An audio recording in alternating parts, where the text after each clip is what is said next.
तो नमस्कार दोस्तों, स्वागत है केडी कन्वर्सेशन चैनल पर। सारी इन्फॉर्मेशन आपको मिलेगी एमटीएस के रिजल्ट रिगार्डिंग जो इनलैंड वाटरवे अथॉरिटी में आए। चैनल को सब्सक्राइब कर देना। कोई भी डाउट हो तो कमेंट में पूछ लेना, वरना ग्रुप ज्वाइन कर लेना। आपको पता है कि 19 अक्टूबर 2024 को ये एग्ज़ाम हुआ था एमटीएस का, और उसके बाद में बाकी अदर पोस्ट का।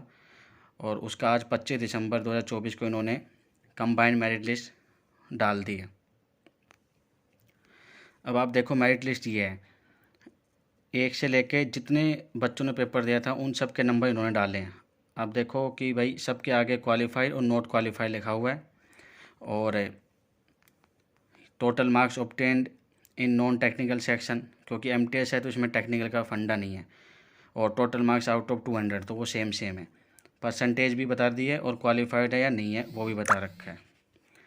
उसके बाद आप नीचे चले जाओ, लास्ट तक देखो कितने मतलब बच्चों के नेगेटिव नंबर भी आए हैं, वो भी इन्होंने दिखा रखे हैं। 4530 बच्चों ने एग्ज़ाम दिया था, ठीक है। और इसमें जिसके नेगेटिव आए वो नॉट क्वालिफाइड है। अब ये इसमें फंडा क्या है क्या नहीं है वो मैं आपको समझाता हूँ। आपने सबने अपना रोल नंबर नाम वगैरह देख लिया होगा, जो क्वालिफाई हैं वो भी, जो नहीं है वो भी।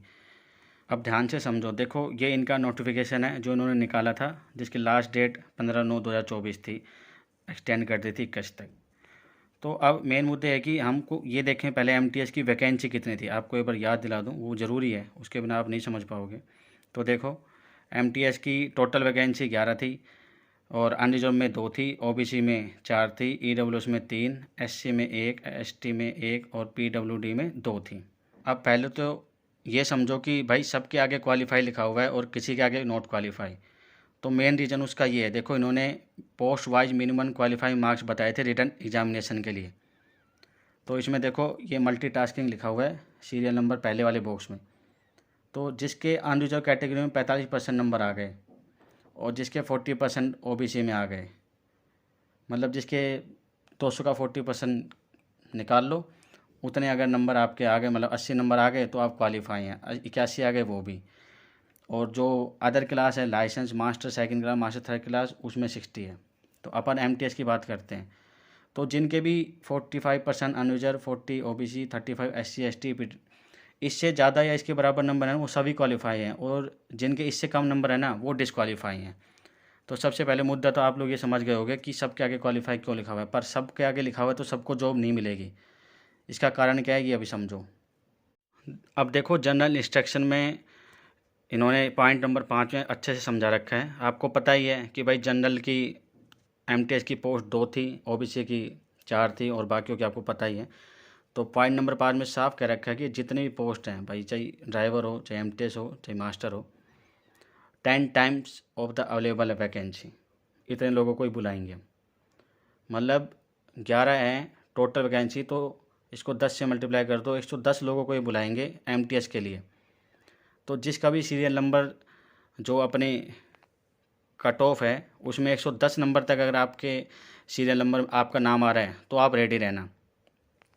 बाकी भले ही जिन सब के आगे क्वालिफाई लिखा हुआ है उनको जॉब नहीं मिलने वाली है, उतनी कैटेगरी को ही वो बुलाएंगे, बाकी उसे कोई मतलब नहीं है। क्योंकि मैंने आपको पॉइंट नंबर 5 दिखा दिया अच्छे से कि भाई जो 10 टाइम्स ही बुलाएंगे, क्योंकि डीवी होगा इसका, उसके बाद उसमें से भी आधे बच्चे निकालेंगे, और अभी इसमें कट ऑफ और हाई जाएगी, क्योंकि 10 गुना बच्चे बुलाए ना, तो अभी उनको भी बाहर करेंगे जो डीवी में या तो फेल हो जाएंगे, या फिर भाई अब 4 पोस्ट पे 40 लोगों को तो नहीं दे पाएंगे ओबीसी में, तो उनको डीवी में बाहर करने के लिए क्या करेंगे, फाइनल लिस्ट आएगी अभी, जिसमें कि ये कट ऑफ बढ़ाएंगे। अब समझो आगे की बात। अब एमटीएस वाले ये समझ लो, जो भी 110 सीरियल अंडर में आ रहे हैं उनको क्या क्या डॉक्यूमेंट्स लेके जाने हैं डीवी के टाइम। हालांकि आपको अलग से मेल करेंगे और मैसेज एसएमएस भी भेजेंगे और एडमिट कार्ड भी देंगे कि भाई ये डॉक्यूमेंट्स आपको लेके आने। फिर भी मैं आपको बता देता हूँ, आप रेडी करके रखना। एमटीएस देखो 10/24 का पोस्ट कोड है, 10वीं की मार्कशीट लेके जानी है, ओरिजिनल भी, फ़ोटोकॉपी भी, ठीक है। उसके बाद आपको जो ओबीसी से अप्लाई किया उसको ओबीसी कैटेगरी सर्टिफिकेट, जो रिजर्वेशन ईडब्ल्यूएस के अंडर लिया उसको ईडब्ल्यूएस कैटेगरी का ओरिजिनल सर्टिफिकेट, फ़ोटोकॉपी लेके जानी है। और जिन्होंने पीडब्ल्यूडी से भरा है उनको पीडब्ल्यूडी का डिसेबिलिटी का सर्टिफिकेट ज़रूर लेके जाना है। ये इंपॉर्टेंट बात ज़रूर समझ लेना इन्होंने क्रूशियल डेट पॉइंट नंबर 25 में लिखा है 21 सितंबर 2024 से पहले के सारे आपके डॉक्यूमेंट्स होने चाहिए। 10वीं की मार्कशीट है तो आपको 21 सितंबर 2000 पहले से आपकी 10वीं हो चुकी हो। OBC EWS जो भी सर्टिफिकेट है उसकी जो वैलिडिटी थी वो 21/9/2024 से पहले का बना हुआ हो। ये नहीं कि आपने 22 सितंबर को या अभी 20 दिसंबर को जाके बनवा लिया तो वो आपको आउट कर सकते हैं। देखो सर्टिफिकेट के मामले में अथॉरिटी वो डिसाइड करना होता है उनको कि भाई वो आपको एक्सेप्ट ना करे या ना करे, क्योंकि DV के टाइम हो सकता है वो आपको टाइम भी दे दें, तो इतना घबराने की ज़रूरत नहीं है। हो सकता है वो ये कह दें कि भाई अगर आपका इससे क्रूशियल डेट का पहले का नहीं है या उससे पहले आपने बनवा रखा हो तो इससे पहले के लेके आओ और अभी जाके न्यू बनवा लो। आप 1 हफ्ते का टाइम देंगे, ऐसा भी हो सकता है, नहीं तो भाई सीधा वो बाहर भी निकाल सकते हैं। तो ऐसा कुछ नहीं है, इसके लिए भी रेडी रहना। 3-4 फ़ोटो ज़रूर लेके जानी है वहाँ पर, ठीक है। 10वीं की मार्कशीट हो गई, 12th की भी ले जाना, कोई दिक्कत नहीं है।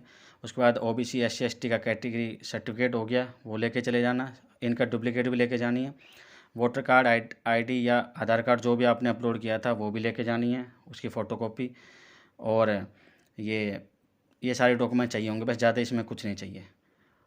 और अगर आपको टाइम देंगे तो अच्छा है, वरना ये कैंडिडेचर कैंसिल भी कर देंगे, ये इनके ऊपर डिपेंड है। और भी कुछ डाउट रह गया हो तो आप मुझे कमेंट करना, टेलीग्राम ग्रुप ज्वाइन कर लेना, हेल्प मिल जाएगी। और ये पोस्ट सिर्फ ऐसा नहीं कि नोएडा के लिए भरा है तो नोएडा मिलेगी, 21 पॉइंट इसमें बता रखा है कि भाई एनीवेयर आपको पोस्ट दे सकते हैं। थैंक यू, चैनल को सब्सक्राइब कर देना।